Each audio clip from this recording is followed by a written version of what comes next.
The jinx has been settled. It's good. I love it.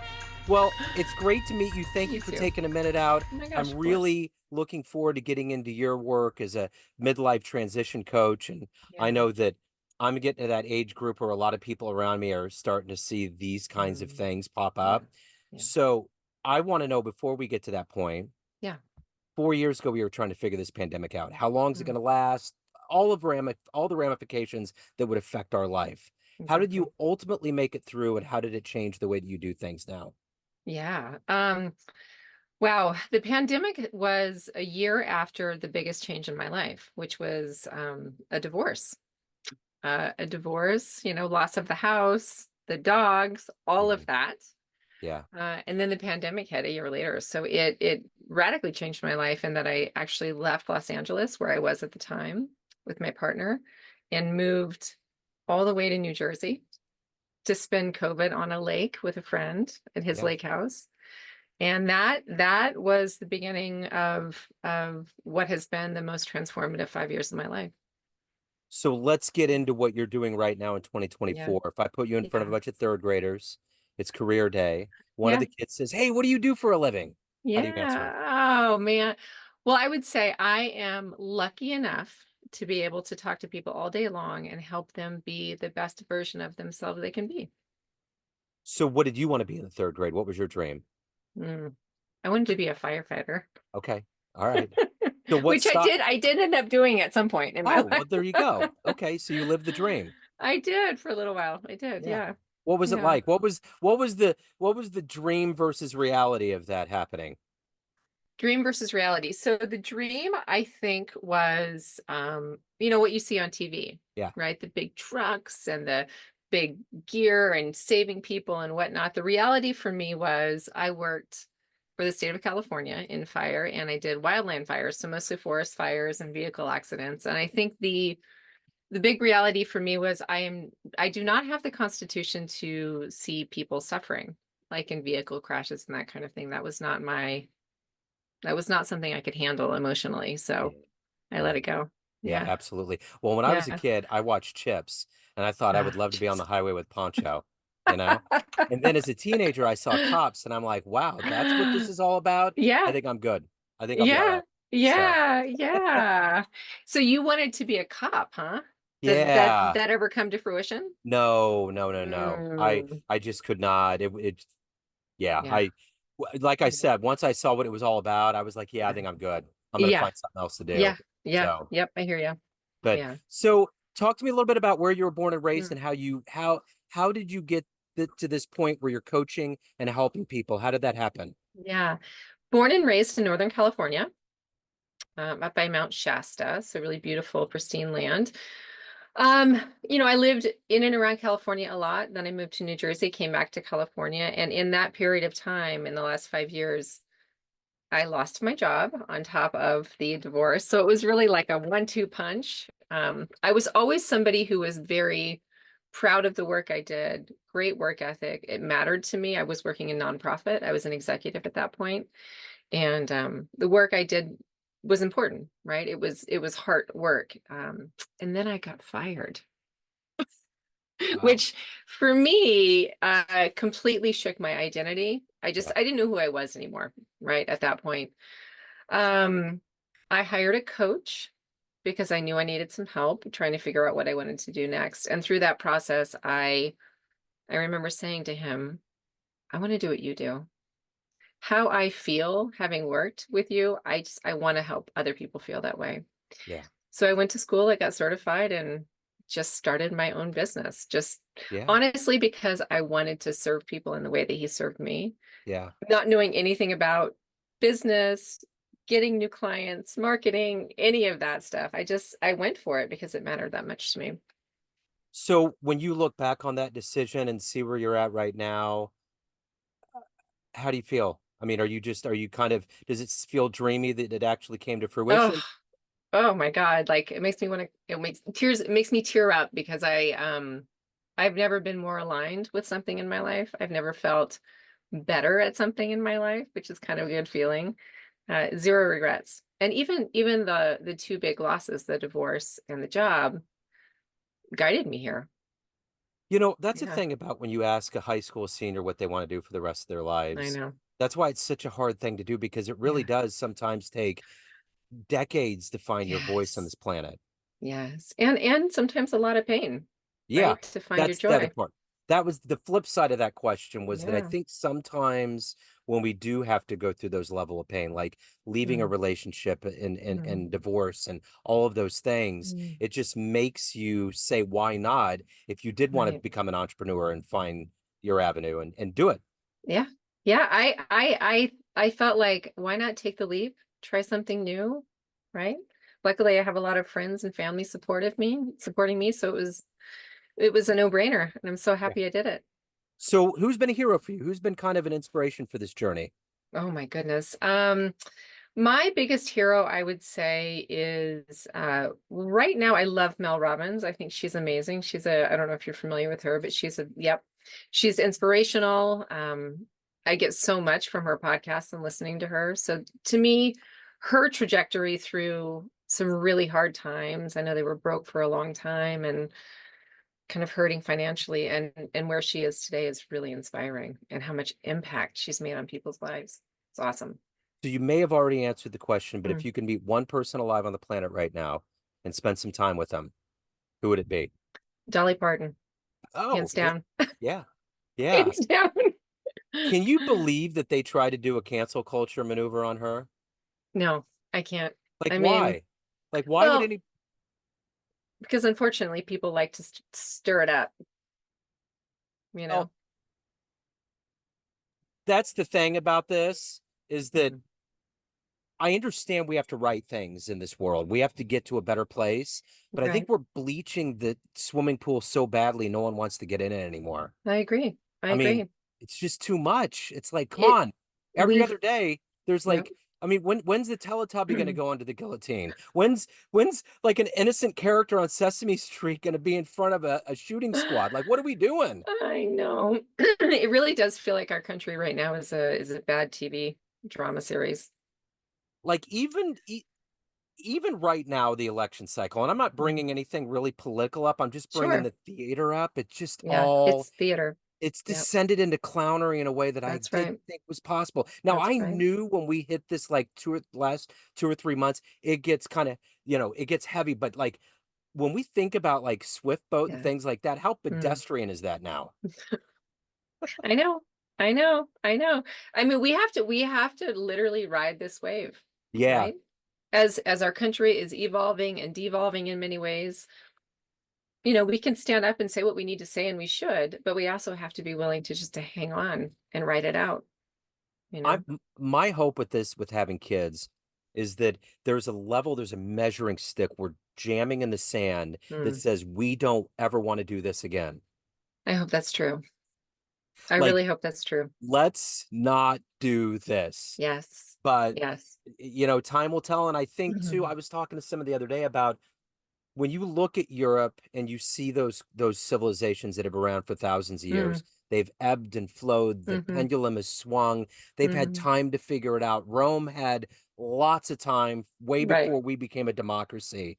And it's Right. like growing pains. It's like we're a level of teenagers right now in dog We year. are, for sure, for sure. We need like our frontal lobe as a country has not developed No, entirely. no. We're not at 22 yet, Yeah. No, we're right? not. We're still making really bad decisions. Uh-huh. Yep. We got a long way to Yeah, go. That's for we sure. do. We do. So let me ask you this. What is it that gets you up every day to do this work that you do? You're helping people, but you also have to hold back and Mm, evolve as a human being and keep mm, gas in your tank. What is that mm. combined fulcrum for you every day? Yeah. Well, I'm not a regimented person except for one thing.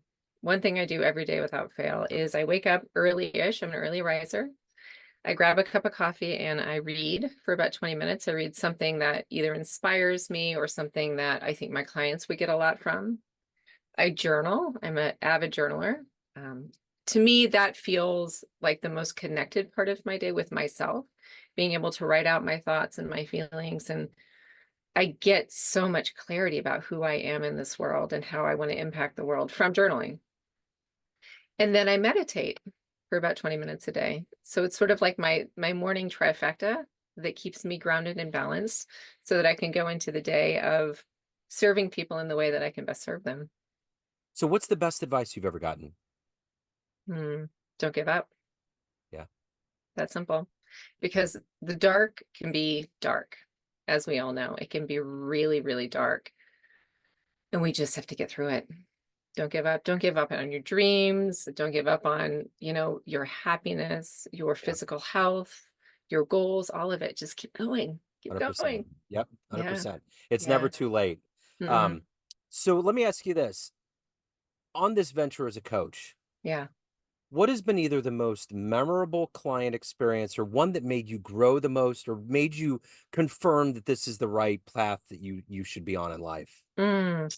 Yeah. Oh, I have a number of really memorable experiences. I would say the one that's coming to mind right now is I have a female client who's middle aged, and she is a hyper driven, ambitious, very successful, owns multiple properties in the Bay Area, which is kind of wild to think about anyone could owning a property, much less a couple.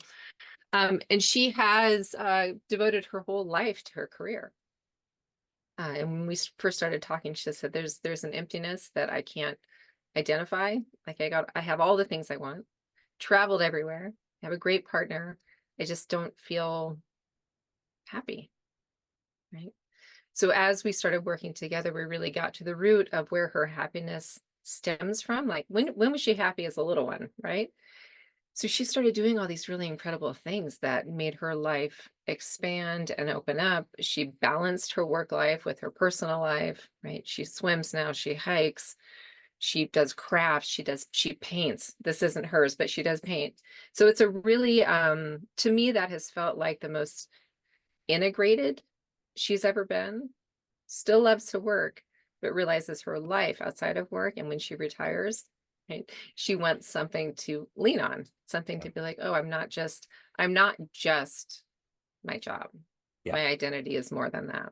So that's been really powerful. And she's been able to impact people in her life around it. sure. So what are you the Yeah. proudest of everything that you've done and evolved into at this point? What are you ultimately the proudest of? Uh this job, Yeah, doing this, diving in, not knowing. I mean, would I do it if I knew then what I know now? 100%. I think I might tack it a little differently in terms of a business owner. But this is it. This is kind of rising up from the ashes of that painful period and saying, "Oh no, I have a whole life I want to live, and I yeah. want to help other people live theirs." So if you had a Mhm. dream tonight, ran into the 18-year-old version of you could give Yeah. that young version of you a piece of advice based on this life you've led, the wisdom you've gained. What Yeah. advice would you impart on that young version? And would that version listen? Oh boy. Well, the advice I would give her is let go of your old stories. In other words, all the stuff that's holding you back, all of these things that you continually say to yourself, like, oh, you're not smart enough, or you're not ambitious enough, all the enoughs, right? You're not cute enough, you're not skinny enough, whatever that is. Let go of it all, right? Be present and really celebrate who you actually are. Not this old version of yourself, Yeah. but who you are today and who you want to be in the world and the impact you make on other people's lives. Would she have listened?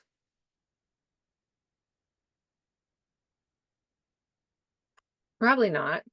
Yeah. Probably not. I mean, I Yeah. was I was a different person that many years ago. Well, when you're young too, you got to figure it out. Yeah, It's and honestly, even with dropping the stories, would I have made the same decisions? Probably. I mean, I've lived a really diverse, multiple jobs. Trying to make a living in San Francisco in my 20s meant working three jobs at a time. And even though I'd gone to college, I didn't know what I wanted to do then. So I sort of dove into anything that I could find and met some amazing people, had some crazy experiences because of it, but wouldn't change a thing. so the one thing about life Yeah. is that there's certain things you can't prepare for. And Right, one of them is definitely a midlife crisis. I mean, there's right. no way. You just have to Mm, live long enough on this mm, planet. So with your clientele, what's one of the common threads that you find with everybody that comes to you that needs to be addressed first? mm. I think probably the biggest thread with people in midlife is this, oh my God, where did my life go? how many more years do I have left? They start doing the math, right? So somebody at 55, 60 goes, I have 30 years, 35 years if I'm healthy. I don't know what I want to do with that time. And I don't want to end up being like my parents. I don't want to just because our parents' generation, they worked, right? You get a good job, you get a good salary, you get health insurance, retirement, etc. You look toward retirement. And so many people in our parents' generation didn't plan for what they wanted to do in retirement. Yeah. So they sit around the house and they get bored and they don't know what to do, right? Because work-life balance back then was not a thing, right? So now we're faced with, okay, I know I can do stuff. I know I want to do stuff, but I don't know what it looks like. I don't have clarity on it. Am I going to be able to retire? So the fear around money for sure is a big one. Fear around not having enough. Fear across the board is the biggest umbrella. Afraid of dementia, afraid of cancer, afraid of Yeah. not being partnered, you name it. Yeah. Yeah, I Yeah, think it's interesting that we do spend our entire lives doing what we have to earn money, and we have to go to a job, and then that's all right. of a sudden, when you Yeah. take that away, it's like, what are you gonna do? What are you going to do? I know. And I watch it all the time. And, even my own family, this notion that, well, I can't do anything because I'm on a fixed income. Oh, well, there's so much you can do, right? You don't have to spend money to do something that brings you joy, right? But you Well, have to know what that is. right. Well, that's the thing. I Yeah, think the big thing is the limitations that get put on you. One of my favorite quotes of all time is from Charles Bukowski: "We're born geniuses and buried idiots. We put that's up right. fences around every Yeah, single thing we do for the that's rest of right. our lives, and that's the reason why we like the mind of a child. It's Yes. unbridled. Oh, It's the fences. You're so right about, I mean, literal, figuratively, metaphorically. Yes, fences. just shut it. Yeah. We shut Shut it all ourselves out. in. Yeah, That's right. it's terrible. Yeah. I remember when the pandemic began, we had just moved into a house Mm, just in January, and then all of a mm. sudden everything ended. But around that time, it was spring. Everybody was walking. Everybody was outside. Everybody was playing basketball. All this stuff was happening. I was like, Yeah. this is what I should have been seeing for years and years without a pandemic. And guess Yeah. what? Now, I nothing. know. I know. Crickets. Yeah. Everyone's Weird. inside again. Yeah. Yeah, it's Yeah. totally weird. I So, know.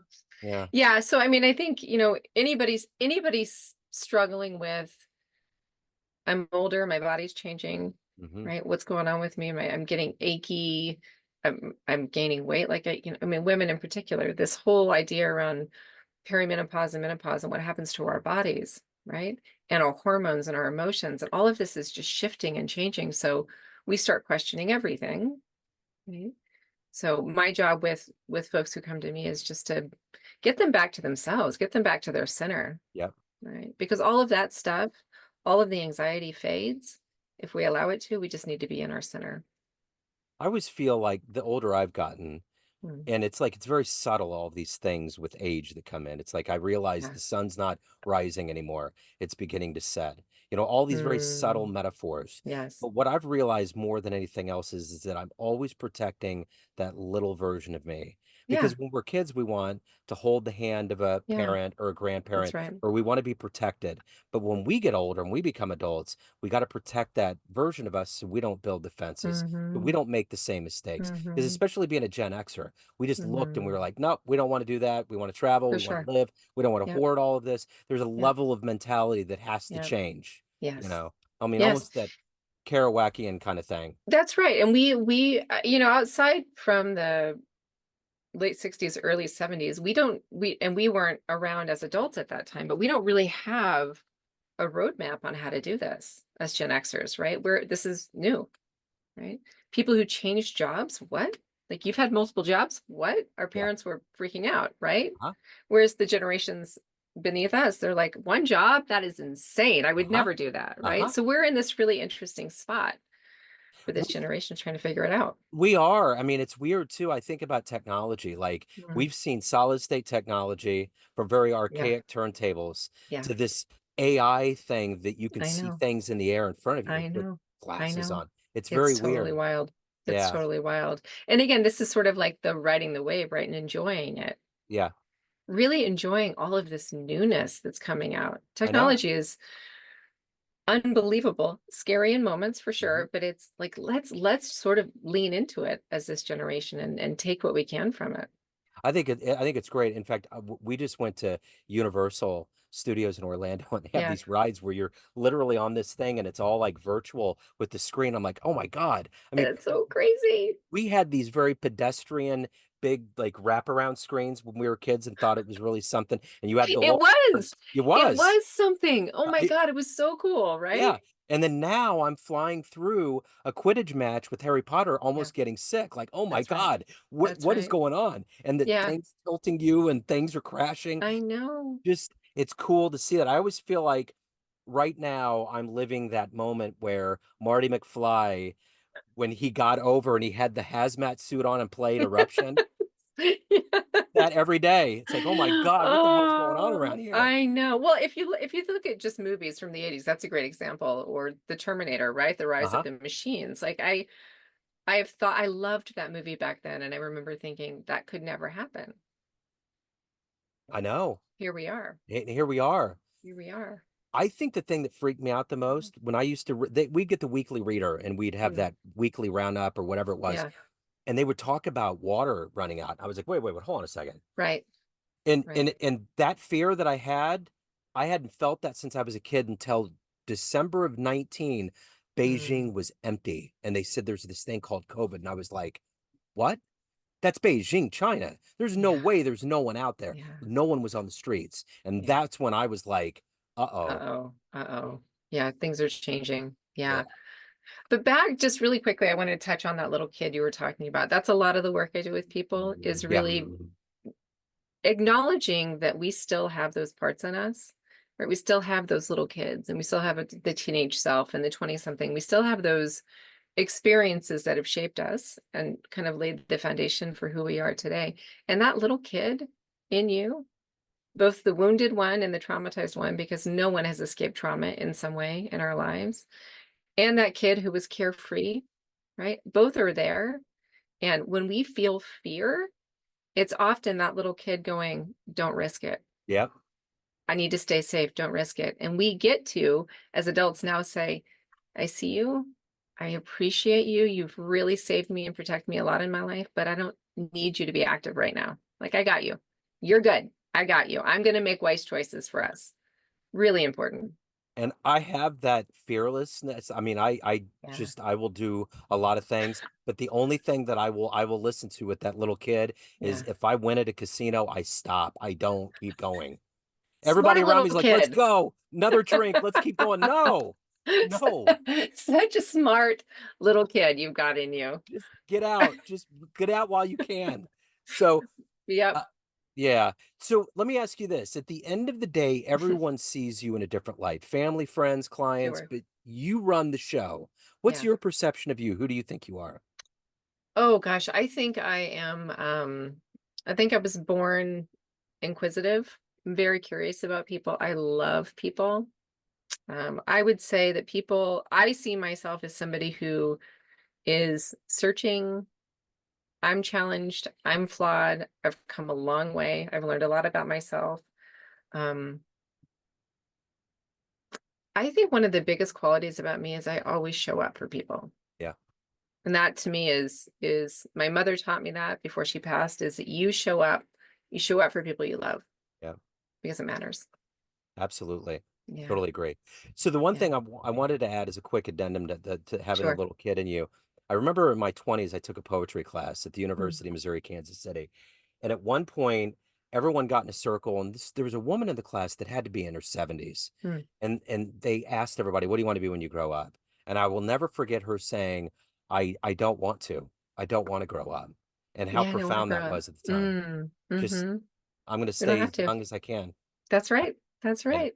she did. And Yeah. she was pretty rambunctious for being at that age, but we all have choices. That's the thing. We can That's do the what perfect word. Yep. we can do whatever we want with this life. That's right. It's just our brains that get in the way It's sometimes. our brain. Yeah, our thoughts, right? Most of the thoughts we think aren't real, right? They just are. They're based on our fear or whatever that is, right? Yeah. Yeah. I mean, just however it is that people can maintain their childlike wonderment and joy, do more of that, Yep. right? I play on a senior women's softball team. Mhm. And every team I've played on, right, there's the same cast of characters. There's the former athlete, there's the blah, blah, blah, all these people, right? Everyone's kind of the same. And somebody asked me, well, who are you on the team? I said, oh, wow, great question. I said, I think I'm the puppy.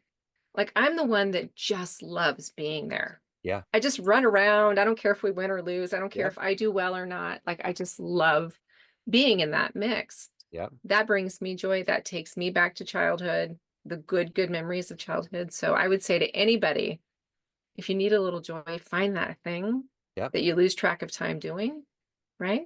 That Mhm. you just feel like a puppy doing. I'm just That's so it. dang excited to be out there doing it. That's it. That's the Yeah. bottom line. That's Yeah. the and all of these things that we were taught in kindergarten to Mm, hold on to, they mm, just start slipping away. But I always think you don't need yeah. to go back and get a PhD or a master's degree. You need to go back to kindergarten and figure it all out That's again. right. Yeah, 'Cause you need to start drawing, start yep. doing the stuff Mhm. that my father and I, our big activity is that we do puzzles together when I Yeah. see him. Yeah. He's a puzzle guy. And just being in that mix, doing things that we used to do when I was young, Yep. it's wonderful. It Yeah. is. It's all about staying young. So if Yeah. anyone out there wants to hire you, learn more about what you're Mm, doing, reach out, any of the good business, where do yeah. they go? They go to well, I have a website, Kari Boatner Coaching. All of my stuff is Kari Boatner Coaching. There is one other Kari Boatner spelled exactly the same way out in the Oh, world. She's okay. a permanent makeup woman who lives in Florida, Wow. uh, which is interesting. But so if you're searching for me, it's coaching at the end and you'll find me. So Kari Okay. Boatner Coaching on Instagram, Facebook, all of it. Yeah, I'm starting to notice my name popping up more because I got my Mhm. actual URL of Joe Dimino, and there's Yeah. all these different people. I've actually gotten phone calls before. I'm like, no, it's not me. Sorry. So it's good. Sometimes you need a Uh, good doppelganger in your life, you You know? do. And this woman in Florida, every birthday we send each other a like, hey, happy Oh, birthday, namesake. Happy birthday, that's namesake. it. Yeah. See, there you go. Then, in fact, I got one of the Joe Diminos. I said we need to come up with a group, Yes. A and Joe just Dimino group. that's it. And we'll just Yes. get together and we'll just say our names wrong and have a good time. So that'd be good. It was great to meet you. Thank you for your Oh, story. what a Thank you for your work. pleasure. What Keep a doing the great pleasure. work. Yeah. Thank you, Joe. You too. Yeah, Thank I you. appreciate it. Take care. Bye.